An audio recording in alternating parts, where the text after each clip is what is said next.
Hello everyone.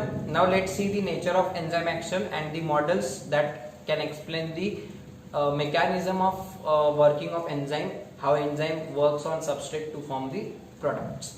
अब इस lecture में हमें देखना है nature of mechanism of enzyme action of enzyme. तो आपको पता है enzymes they are biocatalyst, they can bind to their specific substrate at the active site. They possess special point where the substrate can bind, and that forms enzyme substrate complex. Enzyme substrate complex. This reaction is the reversible reaction, means you can release the reactants at suitable time.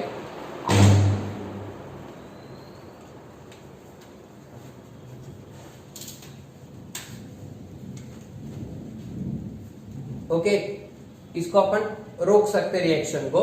But if the reaction is continuously occurring, then the enzyme substrate complex get converted into enzyme product complex, and ultimately the enzyme plus products are released at the end, and enzymes remain unused, and you can recycle that enzyme for the next metabolic reaction. Okay, ये एक reaction आपको दी हुई, अपन ने ये भी देख लिया. लेकिन यहाँ पे बाइंडिंग कैसे होती, कैसे एंजाइम कॉम्प्लेक्स बनता है, ये अपने को एक्सप्लेन करने के लिए दो मॉडल्स थे.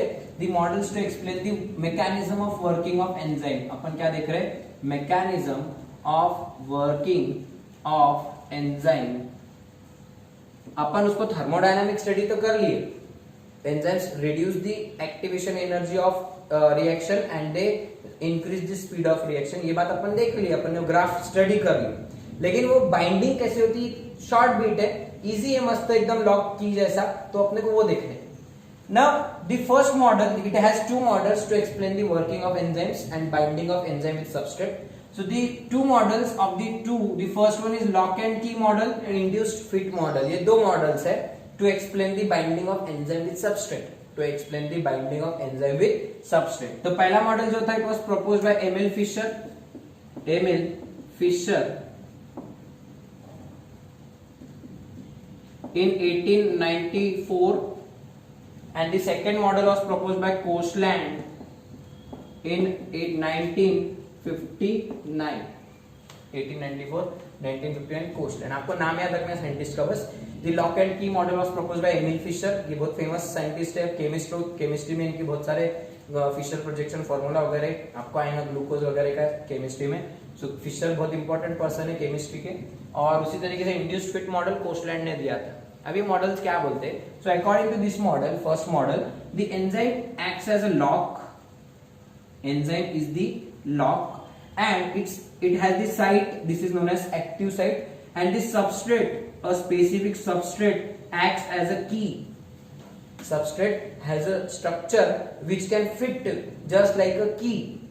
The substrate has a structure just like a key and that can fit into its lock, and the key is very specific. आपको भी पता है, ताला हमेशा किसी भी एक ही चाबी से खुल सकता है, वो किसी भी दूसरी चाबी से नहीं खुल सकता, बिकॉज उसके अंदर के जो लीवर्स रहेंगे, सो उसको प्रॉपरली ओपन करने के लिए, अलाइनमेंट करने के लिए वो की स्पेसिफिक रहेंगी. तो यहाँ पर भी वही हो रहा. Enzyme has a lock like hole and the substrate has key like extension, and that two are just like the jigsaw puzzle. अपने जो पजल के टुकड़े जोड़ते हैं अपन, उसके जैसा रहता. तो ये एंजाइम और सबस्ट्रेट फिर इतने स्पेसिफिक रहते हैं, ये जब एक दूसरे से जुड़ जाते हैं, so they form enzyme substrate. यहाँ पे सबस्ट्रेट फिट बैठ जाएगा. Okay, it will form a lock and key binding. The binding will be in the fashion like lock and key, and each lock can be opened only by the specific key. तो यहाँ पे specific key substrate रहेंगे. अगर दूसरा substrate यहाँ पे कोई खड़े वाला है, फॉर एग्जांपल, जिसका शेप थोड़ा सा अलग है, whether this key or whether this substrate will bind here, no, because it has a different shape, वो यहाँ पे फिट ही नहीं होगा. तो ये एंजाइम क्या करेंगे, उसको बाइंड होने नहीं देंगे और रिएक्शन नहीं. Yes, but this will accept the binding with this substrate. So this is known as lock and key hypothesis, that enzyme has a structure having active site like a keyhole, and the substrate has a structure just like the key, and that specific key substrate will fit into the specific hole, that is the active site of enzyme, and it will form a complex known as enzyme substrate complex. बाद में this substrate will undergo some chemical change, its activation energy will be decreased, and the reaction will proceed, and enzyme will do here activity, chemical activity, catalytical activity. The substrate will start to change the shape and the products will be formed. अब product का shape change होने लगेगा and you will get enzyme plus product complex. Product बनने लगेंगे तो product का shape बदलेगा, but product has a different shape, उसका बॉन्ड वगैरह अलग रहेंगे, उसका स्ट्रक्चर अलग रहेगा। So product will be released because it has a different shape than the active site. जैसे कि एंजाइम आपका फ्री में ऐसा मिल जाएगा वापस से आपको अनयूज्ड, और प्रोडक्ट जो रहेगा उसका शेप अलग रहेगा, एक ये मिला प्रोडक्ट और एक छोटा प्रोडक्ट फॉर एग्जांपल। तो ये जो दो इस तरीके का था, इसमें कुछ तो भी केमिकल मॉडिफिकेशन होंगे, नए बॉन्ड्स बनेंगे, तो उसका शेप चेंज हो जाएगा और वो यहाँ से रिलीज होने लगेगा and you will get free products and the free enzyme at the end. This is your enzyme plus product. वही रिएक्शन है क्या, ES कॉम्प्लेक्स, EP कॉम्प्लेक्स और लास्ट में E plus P।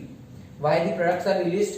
Because the products are having different structure than the active site and hence they cannot bind there, they will be released and you will get the enzyme free and you can use it for the next reaction. Okay, easy है model. तो यहाँ पे enzyme का shape वगैरह कुछ change होगा, enzyme rigid रहेगा। Enzyme का शेप कैसा रहेगा, रिजिड, मतलब बदलेगा नहीं, एंजाइम कड़क रहेगा। वैसे सबस्ट्रेट अंदर बैठेगा, कुछ तो भी चेंजेस होंगे और रिलीज हो जाएंगे, तो एंजाइम कड़क रहेगा। ठीक है, दूसरा जो मॉडल है उसका नाम देखो क्या है, the induced fit model. Induce उचकाना, उचकाने के काम करते ना कि कुछ लोग बात सुनाते, कुछ तो बोलते एक आधी बात, दूसरे गुस्से में आया था, बहक जाता, उसकी बातों में आके कुछ तो भी उछल कर कूद करता, कुछ हरकतें चालू करता, झगड़े वगड़े करने चले जाते लोग, राइट। तो ये इंड्यूस करना, उसको उचकना पड़ेगा। अब यहाँ पे उचकाने के काम करने का, फिर फिट होने का मतलब क्या, यहाँ पे जो एंजाइम रहेगा, पहले मैकेनिज्म समझ लो। Enzyme is also having the active site, same ऐसा ही रहेगा, बट यहाँ पे जो एक्टिव साइट है, यहाँ पे एक जगह पे ऐसी बट्रेसिंग साइट रहेंगी, बट्रेस गादी, बट्रेस थोड़ा सा कुशन लाइक साइट रहेंगी, गादी जैसी। और ये जो दो एंड्स है, यहाँ पे दो रहेंगे catalytic sites, catalytic sites. The two sites on the enzyme in active site are buttressing site and the catalytic site. जब यहाँ पे सबस्ट्रेट आने लगेगा, जब यहाँ पे सबस्ट्रेट आने लगेगा, so catalytical sites will open up and enzyme will change its structure. Enzyme, the catalytic sites of enzyme will open up and the enzyme will start to change its structure. enzyme खुद को बदलने लगेगा। कैसे, enzyme थोड़ा सा ऐसा change हो जाएगा,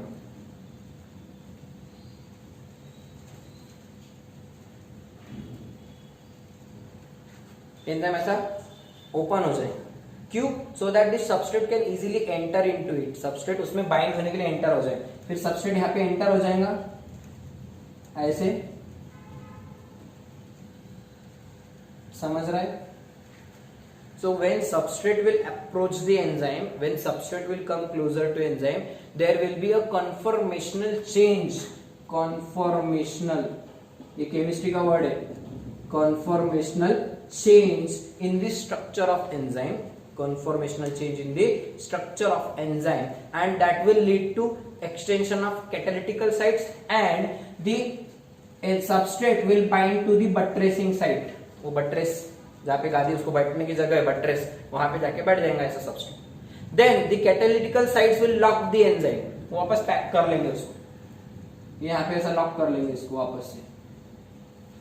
okay, and that catalytic sites will actually work like a catalyst. ये जो दोनों कैटालिटिक साइट्स है, तो they will actually work like a catalyst and they will help in formation of new bonds between the substrates. वो bonds बनाने का काम चालू कर देंगे, सबस्ट्रेट ब्रेक होने लगेगा, वापस से आपको फिर क्या होगा, यहां से आपका प्रोडक्ट तैयार होने लगेगा। ठीक है, एंजाइम वैसे ही रहेगा, एंजाइम का शेप नहीं बदलेगा। आपको मिलेंगे एंजाइम और प्रोडक्ट्स बदलने वाले। यहाँ पे है enzyme substrate complex, this is E plus P, okay, and at the end the enzyme will be released and the products are also released. Enzyme will be released and products are also released.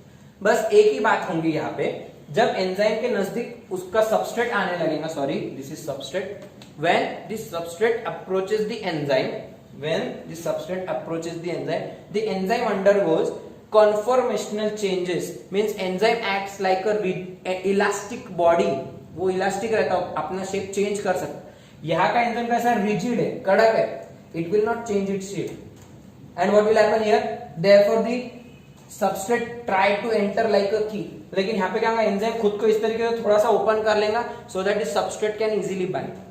Here due to approaching of a substrate there is induction of enzyme and to get fitted with the substrate. Induce हो रहा है, enzyme उचक रहा है यहाँ पे, क्यों उचक रहा है, क्या इंड्यूस हो रहा है यहाँ पे, एंजाइम, सबस्ट्रेट आ रहा है तो खुश हो रहा बहुत कि अब अपने को फिटिंग के लिए अपना बंदा मिल गया, अब अपने जोड़ीदार तैयार हो गया, अपने साथ जोड़ीदार आ गए, तो उसकी वजह से वो अपना शेप बदल के उसको कैप्चर कर लेंगे। Enzyme will change the shape and it will fit with the substrate. Therefore, this model is known as induced fit model. The enzyme is induced due to approachment of the substrate. Okay, this will form enzyme substrate complex, which forms enzyme products. The products are released because the structure of products is different than this active site, and its products will be released. बाकी सब चीजें same है, फर्क इतना याद रखना है, इसमें एंजाइम का शेप रिजिड मानने वाला है, इसमें एंजाइम को इलास्टिक कन्फॉर्मेशनल चेंज हो सकने वाला ऐसा मानने वाला है। Okay, so these are the two models that try to explain the binding of substrate with the enzyme. Either the substrate will act like a key and enzyme will be a rigid lock है, enzyme will be key, or enzyme will be a conformationally changing elastic body and the substrate is fit. Substrate is a fit molecule or it can fit directly in this elastic enzyme. समझ में आया? These are the two models of enzyme activity. Okay, now let's see the factors affecting the enzyme activity. Factors affecting enzyme activity, this is the common point for board as well as NEET. अब इसमें होता क्या कि enzymes की activity affect करने वाली कई चीजें आपको पता है। एंजाइम्स आर दी प्रोटीन्स, तो प्रोटीन्स को फिर बहुत नाजुक ऐसे मॉलिक्यूल्स रहते हैं, ये बहुत डेलिकेट मॉलिक्यूल्स रहते हैं, तो इनको बहुत सारी चीजें परेशान कर सकती, जिसमें आता सबसे पहले टेम्परेचर, बाद में है आपका pH, then the concentration of substrate and the presence of inhibitor molecules, presence of inhibitors. So these are the four factors that can affect the enzyme activity. Let's see one by one. First factor is the temperature and second is pH. We have already discussed this point in the properties of enzyme. अगर आपको याद आ रहा हो, temperature बढ़ने के साथ enzyme की activity बदल जाती, पीएच बदलने के साथ भी एंजाइम की एक्टिविटी बदल जाती। कैसे?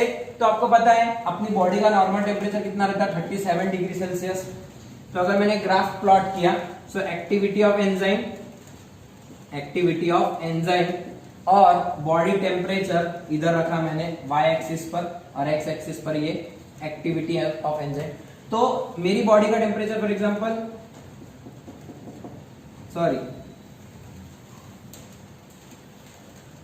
ग्राफ प्लॉट किया है, on x axis let's take temperature in degree Celsius and on y axis let's take enzyme activity here. तो अगर आपकी बॉडी का टेम्परेचर, अगर अपन ने यहाँ पे टेम्परेचर को अपन ने डिग्रीज में लिया है, सो 5 डिग्री, 6, 7, 8, 9, 10, 11, 12, ऐसा यहाँ पे 37 है फॉर एग्जांपल। ओके, और यहाँ पे एंजाइम एक्टिविटी की लेवल है कि एंजाइम कितना काम कर रहे हैं, 100% एक्टिविटी है एंजाइम की, क्या 50% काम कर रहा है, क्या 10% की कम एंजाइम काम कर रहे हैं, कितना काम कर रहे हैं। तो आपको पता है 37 डिग्रीज पे आपको सबसे ज्यादा हाईएस्ट एक्टिविटी मिलती है एंजाइम की, ये वाले पॉइंट पे। Okay, so this is the point where enzymes can show their maximum work, they can work maximally। क्यों? क्योंकि 37 उसके लिए नॉर्मल टेम्परेचर है, वो बोलते हैं कि अच्छा काम हो रहा, ये मेरे लिए ठीक ठाक टेम्परेचर है। एंजाइम्स का ना बॉन्ड ब्रेक होगा, ना उनका स्ट्रक्चर बदलेगा, तो एकदम आराम से स्मूथ काम कर सकेंगे, because this is the normal body temperature. भगवान ने बनाई अपने को इस टेम्परेचर पे वर्क करने के, तो अपने एंजाइम्स भी इस पर अच्छे से काम कर सकें। लेकिन अगर इससे ज्यादा टेम्परेचर होने लगेगा तो कई बार एंजाइम्स का काम कम होने लगता, सो द एंजाइम एक्टिविटी देखो डिक्रीज हो रही, नीचे आ रही, भले टेम्परेचर बढ़ते जाओ, 40 डिग्री 45 डिग्री हो गया तो एक्टिविटी कम होने लगेगी, 60 डिग्री और एक्टिविटी कम होने लगेगी, ऐसा जाएंगे ऐसे। सिमिलरली अगर टेम्परेचर कम करते गए आप, 0 डिग्री की तरफ आते गए, तब भी एक्टिविटी कम होंगी। क्यों? क्योंकि एंजाइम्स प्रोटीन्स है, वो बॉन्ड नहीं बना पाएंगे, वो बॉन्ड सबस्ट्रेट को बॉन्ड नहीं बनाने देंगे, उनका जो कुछ भी लॉक एंड की मॉडल है वो ठीक से वर्क नहीं करेगा, because enzymes are highly affected by temperature. They need optimum temperature to show maximum work capacity, and we have enlisted this as a property that enzymes show enzyme optima, बराबर है, they can work within a narrow range of defined temperature and pH। तो इनकी temperature pH की range क्या रहती है? Generally 25 से लेकर 40 तक इनका काम बहुत अच्छे से चलता। देखो ये मैक्सिमम एक्टिविटी का कर्व है, यहाँ से यहाँ तक 25 to 40, उसमें भी सबसे ज्यादा एक्टिविटी 37 पर है। लेकिन 25 के पहले वो डीएक्टिवेट हो जाते हैं, 40 के बाद 45 के बाद भी जनरली वो डीएक्टिवेट हो जाते हैं। ओके, पहले तो डीएक्टिवेट होंगे, बाद में डिस्ट्रॉय होंगे अगर और ज्यादा हीट बढ़ने लग गई। So what will happen, the bonds between amino acids will starts to break, the peptide linkage will start to break and that will lead to destruction of that enzyme. So what happens, enzymes can work maximally, they show maximum activity at normal body temperature, that is at 37 degrees. They show a working even in the range of 20 to 40 degrees, 45 भी पकड़ लो, okay, but beside this temperature or beyond this temperature, beyond these temperatures, enzyme first get deactivated, and if there is further increase in temperature, they may get destroyed due to destruction of peptide bonds and other bonds in that protein. Okay, so ये वाला effect समझ में आया, how enzyme activity is affected by change in temperature. They can be deactivated at high temperature or they can be even degraded or destroyed at much higher temperature. The hydrogen bonds will break among the amino acids. It is known as denaturation, breaking of hydrogen bonds. आपको पता है amino acids की chain रहेंगी enzymes, so these are the amino acids, तो वो ऐसे पूरे 3D model रहेगा, राइट। सो क्या होगा, इस तरीके का पूरा बंडल रहेगा ना अमीनो एसिड्स की चेन का, amino acid amino acid amino acid, तो प्रोटीन बनेंगे और प्रोटीन की पूरे ऐसे 3D स्ट्रक्चर तैयार होगा, टर्शरी स्ट्रक्चर, उनमें आपस में हाइड्रोजन बॉन्ड्स बनाए रहेंगे, जैसे कि यहाँ पे वीक हाइड्रोजन बॉन्ड्स है, इसमें वीक हाइड्रोजन बॉन्ड है, इसमें वीक हाइड्रोजन बॉन्ड है। सो ये बॉन्ड्स हाई टेम्परेचर पे ब्रेक होते हैं, these bonds, hydrogen bond starts to break, these hydrogen bond starts to break, and the breaking of hydrogen bonds is known as denaturation. Breaking of hydrogen bonds is known as denaturation. Denaturation. So at high temperature, a very high temperature, the enzymes undergo denaturation, that is breaking of intermolecular hydrogen bonds. ठीक है, this is about your effect of temperature. This graph is given in NCERT as well as state board, just observe it. Second effect भी इसी तरीके से रहेगा, pH, बस temperature के बदले मैं pH कर रहा हूँ सेकंड इफेक्ट में, pH। अब pH की वैल्यू डिग्रीज में नहीं रहेंगी, उसको कोई यूनिट नहीं रहेगा। What is pH? It is the concentration, hydrogen ion concentration to the base 10, negative hydrogen ion concentration to the base 10 of natural logarithms. आपको केमिस्ट्री में आएगा pH किसको बोलते हैं, बट आपको पता है 7 pH रहा, 7 रही pH की वैल्यू, pH वैल्यू 0 to 14 तक मेजर करते हैं अपन। सो बीचों बीच रहा तो 7 रहा तो न्यूट्रल रहता, 0 की तरफ गए अगर तुम तो वो एसिडिक रहेगा, और 7 के राइट साइड गए तो अपन वो अल्कलाइन या बेसिक रहेगा, बेस रहेगा, ठीक है। सो अगर pH की वैल्यू 7 है, आपके जो बॉडी में एंजाइम्स वर्क कर रहे हैं, तो उसकी अगर वो जो फ्लूइड है या वो जो एरिया है वहां पे जो एंजाइम एक्टिविटी हो रही, सो दैट साइटोप्लाज्म हो गया फॉर एग्जांपल सेल का, ब्लड हो गया, तो इसमें एंजाइम एक्टिविटी होते रहती, तो वहां पर जो pH है, the pH value should be 7 and at pH 7 enzymes show maximum activity, just like temperature.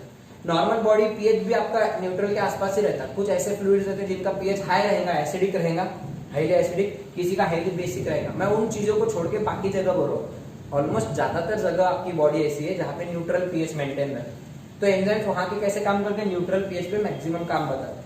अब pH अगर बढ़ गया, if the pH is increased, मतलब pH is becoming basic, again the same reaction will occur, there will be first of all deactivation of enzyme, then the enzymes may get degraded, वापस से hydrogen bonds break होंगे, degrade हो सकते। Similarly अगर वो पहले कम हो गया तो एक हद तक तो ठीक है, काम करेंगे, वो यहां तक काम करेंगे, लेकिन इसके अगर और ज्यादा कम हो गया, एसिडिक से और हाईली एसिडिक हो गया, तो कई एंजाइम के काम भी बंद हो जाते हैं। Okay, there are some exceptions जो highly acidic, highly alkaline condition में काम कर सकते हैं, ऐसे कई एंजाइम जैसे आपके स्टमक के एंजाइम्स, एसिड रहता है स्टमक में HCl, वो तो 1 2 उसका pH बहुत ही हाईली एसिडिक रहता है, इतना strong acidic HCl hydrochloric acid अपने स्टमक में रहेगा, तो इसमें भी काम करने वाले एंजाइम्स होते हैं, पेप्सिन वगैरह, ठीक है।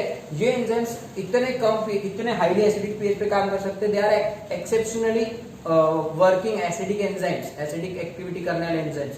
बट नॉर्मली मैं बाकी बॉडी पार्ट्स की बात कर रहा हूँ, जहां पे एसिडिक कंडीशन नहीं रहती, वहां पे जनरली कैसी कंडीशन रहती, न्यूट्रल। तो ऐसे एंजाइम्स का क्या होता, न्यूट्रल कंडीशन के अंदर वो अच्छा काम करेंगे, जैसे कि फॉर एग्जांपल 5 to 8 9 बहुत हो गया, 8 भी बहुत हो गया, 8.5, 5 to 8 रेंज में अच्छा काम करेंगे, लेकिन 5 से कम हो गया तो भाग जाएंगे, काम नहीं करेंगे, 9 से ज्यादा हो गया तो भी काम नहीं करेंगे, enzymes will stop working beside this.